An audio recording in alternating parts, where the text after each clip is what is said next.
The biggest pressure for me is really for myself. It's my inability to let myself fail. I really don't want to even have sight of that, or mainly because I think about it every day. I think about where am I going to be at if I fail? Where am I going to be at? Where am I going to end up at? I don't want to waste the last 5 years of my life doing nothing. Like, the world is on my shoulders, and sometimes I just want to like sleep, but I can't.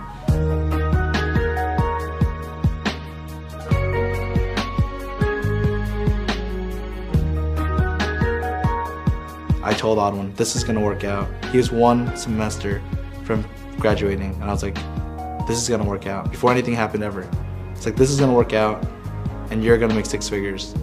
Quit now. And he trusted me, and he did it. When you're a guy telling someone, hey, put your livelihood on the line, and for someone to trust you, that puts a huge burden on your shoulders. And I have to make it work out. I really came too far to let this fail. Growing up, he was the most troubled kid in my family.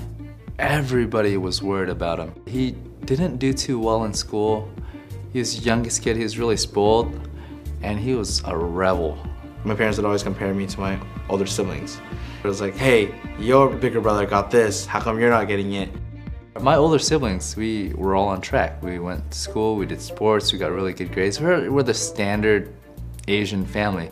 Then it gets to him, okay?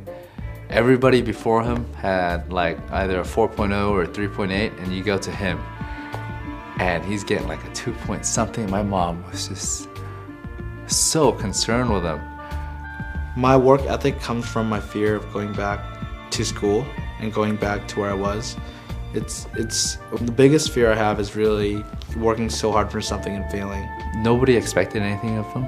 He didn't expect anything of him, and he wanted to prove to the world that he can do more or better. My cousin actually he signed up to League of Legends with like 4 email accounts, and lucky enough, Riot gave him 3 beta keys. Me and my brother, we came into the scene. Nobody knew us, but we just took it by storm. We just obliterated everybody. The players that's been playing for months just sort of became like, who the hell are these kids? Originally, Dan and I put League of Legends as a hobby, and we kind of started a blog. It needed, I think, like around $10,000 to start solo mid, and I didn't have that money. I made half of it from giving lessons on League of Legends and half of it from working at Trader Joe's. And my mom helped me out a lot. She bought me a computer, and she gave me my initial funding to start solo mid. Hey guys, this is Reginald from solomid.net, and today I'll be showing you how to play Shaco. And the numbers are just getting insane, you know? It went from 1,000 a day, 1,000 uniques a day, to like 5,000 the next month and 10,000 the next month. And the server just couldn't handle it. The growth was absolutely amazing. Now it's finally around 8 million unique visitors per month. I made sure that solo mid was going in the road I wanted it to go, and it just all happened to work out. How do you want to take this W? We have to win this or we're out, so me and us are all good friends, but he's going down. When I first started TSM, we trained really hard. We played like 8 hours a day together. We'd always play. They came to a point where we even had scrims at like 4 a.m. I'd be like, guys, I want to win. Wake up at 4 a.m. This is our only time to practice against the Chinese team. So I was just like, I'm giving this my all. I'm using all the money I have to start a gaming house. I got a gaming house in New York. It wasn't too pricey. I had enough money to do it. Just a bunch of gamers in a house, like 6 guys in a house. You can only imagine how that could be.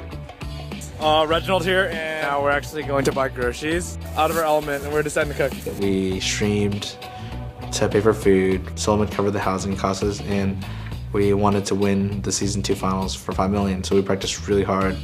And ever since we started the gaming house, we haven't lost a tournament in NA for the last 2 years. I take the hate for TSM because I'm the owner of TSM, and I'd rather have my players not be affected by that. I'm a player that can still perform even with the hate. I don't care about it. They're just gonna blindly hate me because I'm being a dick to Darius because he's messing up. I have to do that or he's not gonna improve. If I wasn't a dick to Darius, we would never be nearly as successful as we are now. And there's always gonna be that bad guy, and I don't mind being it. Reginald, in the interview, he mentioned about how he'd been taking over a leadership role. It just seems that, being a strong leader means so much to these guys. And if you look He's a lot nicer than people think.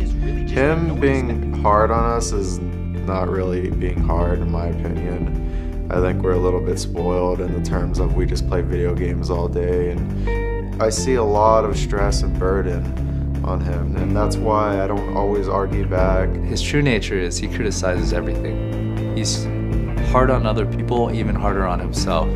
And if people can take that for its face value, they'll be like, okay, he just wants everybody to perform better.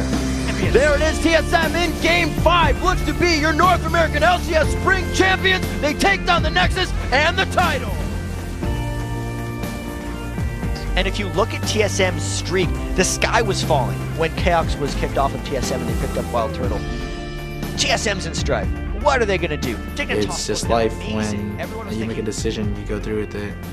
I knew for certain that if we performed bad after doing that roster change, I would look like the biggest idiot in the world. You're not used to doing something and you're forced upon to do it. It's very important that you adapt fast. Growing up with him, having the expectations that I did, the moment I knew he was gonna be okay, the amount of pressure and the relief, it's lifted, it's gone. You know, I knew that he was okay. And just anything above that, I can't be more proud.